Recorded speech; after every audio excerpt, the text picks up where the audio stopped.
ನಟ ದರ್ಶನ್ ಅವರ ಪುತ್ರ ವಿನೀಶ್ ಪ್ರಯಾಣಿಸುತ್ತಿದ್ದ ಕಾರು ಬೆಂಗಳೂರಿನ ರಾಜರಾಜೇಶ್ವರಿ ನಗರದಲ್ಲಿ ಸಣ್ಣ ರಸ್ತೆ ಅಪಘಾತಕ್ಕೆ ಈಡಾಗಿದ್ದು, ಈ ಸಂಬಂಧ ಸಾಮಾಜಿಕ ಜಾಲತಾಣ ಹಾಗೂ ಕೆಲವು ಮಾಧ್ಯಮಗಳಲ್ಲಿ ಹರಿದಾಡುತ್ತಿರುವ ವದಂತಿಗಳಿಗೆ ಅವರ ತಾಯಿ ವಿಜಯಲಕ್ಷ್ಮಿ ದರ್ಶನ್ ಸ್ಪಷ್ಟೀಕರಣ ನೀಡಿದ್ದಾರೆ. ವಿನೀಶ್ ಅವರಿಗೆ ಅಪಘಾತವಾಗಿದ್ದು ಆಸ್ಪತ್ರೆಗೆ ದಾಖಲಾಗಿದ್ದಾರೆ ಎಂಬ ಸುದ್ದಿ ಸಂಪೂರ್ಣ ಸುಳ್ಳು. ಅವರು ಸುರಕ್ಷಿತವಾಗಿದ್ದಾರೆ ಮತ್ತು ಆರಾಮಾಗಿದ್ದಾರೆ. ಒಂದು ಕುಟುಂಬವಾಗಿ ನಾವು ಈಗಾಗಲೇ ಕಷ್ಟದ ಸಮಯವನ್ನು ಎದುರಿಸುತ್ತಿದ್ದೇವೆ.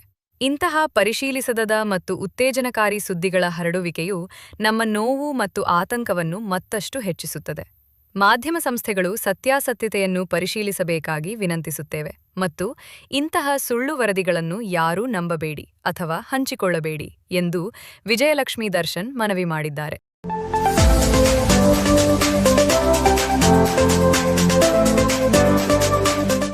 ಡಾಲಿ ಧನಂಜಯ್ ನಿರ್ಮಾಣ ಹಾಗೂ ಅಭಿನಯದ ಮದರ್ ಪ್ರಾಮಿಸ್ ಸಿನಿಮಾದ ಟ್ರೇಲರ್ ಬಿಡುಗಡೆಯಾಗಿದೆ. ಟ್ರೇಲರ್ನಲ್ಲಿ ಸ್ನೇಹ, ಮದರ್ ಸೆಂಟಿಮೆಂಟ್, ಆಕ್ಷನ್ ಮತ್ತು ಥ್ರಿಲ್ಲರ್ಗಳ ಮಿಶ್ರಣ ಗಮನ ಸೆಳೆಯುತ್ತಿದೆ. ಡಾಲಿ ಪಿಕ್ಚರ್ಸ್ ಬ್ಯಾನರ್ ಅಡಿಯಲ್ಲಿ ಈ ಸಿನಿಮಾ ನಿರ್ಮಾಣವಾಗಿದೆ. ಡಾಲಿ ಧನಂಜಯ್ ನಿರ್ಮಾಣದ ಜೊತೆಗೆ ಪ್ರಮುಖ ಪಾತ್ರದಲ್ಲೂ ಕಾಣಿಸಿಕೊಂಡಿದ್ದಾರೆ. ಬಹುತೇಕ ಹೊಸ ಕಲಾವಿದರೊಂದಿಗೆ ಸಿನಿಮಾ ಮೂಡಿಬಂದಿದೆ. ಡಾಲಿ ಧನಂಜಯ್ ಅವರ ಸ್ನೇಹಿತ ಪೂರ್ಣ ಮೈಸೂರು ಈ ಚಿತ್ರವನ್ನು ನಿರ್ದೇಶಿಸಿದ್ದಾರೆ. ಮತ್ತೊಬ್ಬ ಸ್ನೇಹಿತ ಹರ್ಷ ಮುರುಂಡಿ ಶಿವಲಿಂಗಪ್ಪ ನಿರ್ಮಾಪಕರಾಗಿ ಸಿನಿಮಾ ರಂಗಕ್ಕೆ ಕಾಲಿಟ್ಟಿದ್ದಾರೆ. ಡಾಲಿ ಪಿಕ್ಚರ್ಸ್ ಸಹಯೋಗದಲ್ಲಿ ಸಿನಿಮಾ ನಿರ್ಮಾಣವಾಗಿದೆ. ಈಗಾಗಲೇ ಹಾಡುಗಳ ಮೂಲಕ ಗಮನ ಸೆಳೆದಿದ್ದ ಮದರ್ ಪ್ರಾಮಿಸ್ ಈಗ ಟ್ರೇಲರ್ ಮೂಲಕವೂ ಸಿನಿಪ್ರಿಯರ ಕುತೂಹಲ ಹೆಚ್ಚಿಸಿದೆ. ಟ್ರೇಲರ್ನಲ್ಲಿ friendship, don gang, cricket betting, ತಾಯಿ ಸೆಂಟಿಮೆಂಟ್ ಸೇರಿದಂತೆ ಹಲವು ಅಂಶಗಳು ಕಾಣಿಸುತ್ತವೆ.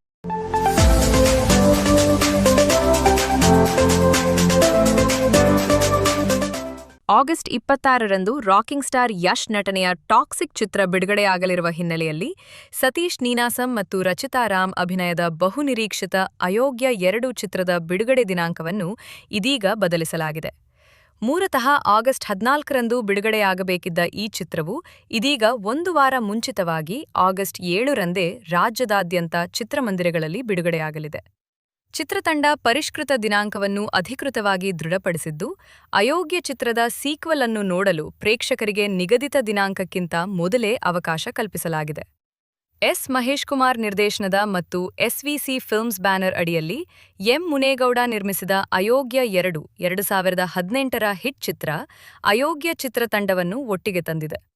ಚಿತ್ರದ ತಾರಾಗಣದಲ್ಲಿ ರವಿಶಂಕರ್ ಪಿ ಕೂಡ ಪ್ರಮುಖ ಪಾತ್ರದಲ್ಲಿದ್ದಾರೆ. ಚಿತ್ರಕ್ಕೆ ಅರ್ಜುನ್ ಜನ್ಯ ಸಂಗೀತ ಸಂಯೋಜಿಸಿದ್ದಾರೆ.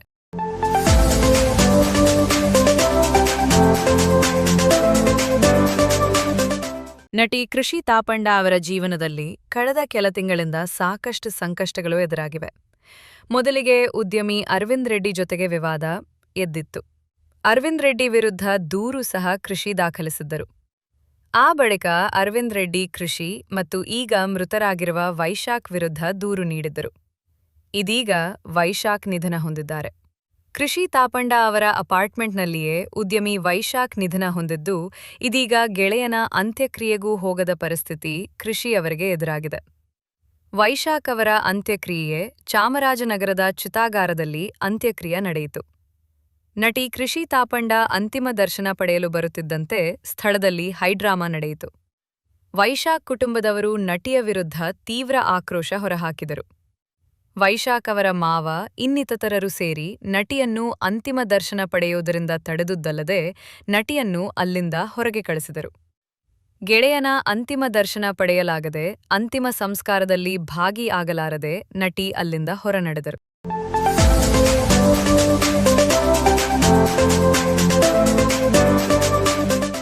ಬಾಲಿವುಡ್ ನಟ ಸುನೀಲ್ ಶೆಟ್ಟಿ ತಮ್ಮ 15 ತಿಂಗಳ ಮೊಮ್ಮಗಳು ಇವರ ಬಗ್ಗೆ ಹೇಳಿರುವ ಒಂದು ಘಟನೆ ಇದೀಗ ಸಾಮಾಜಿಕ ಜಾಲತಾಣಗಳಲ್ಲಿ ಭಾರೀ ಚರ್ಚೆಗೆ ಗ್ರಾಸವಾಗಿದೆ.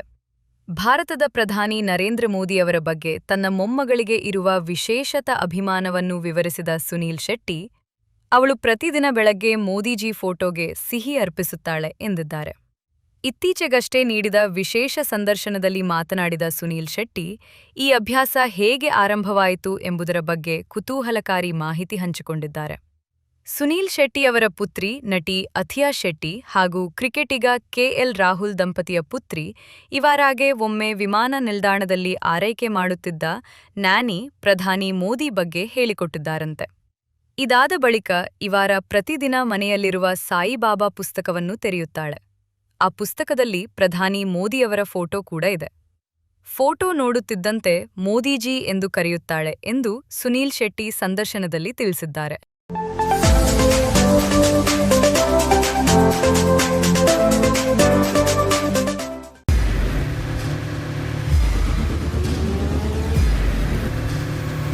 ಪ್ರಜಾಮಾರ್ಗ ನ್ಯೂಸ್, ಇದು ಜನಸಾಮಾನ್ಯರ ಧ್ವನಿ.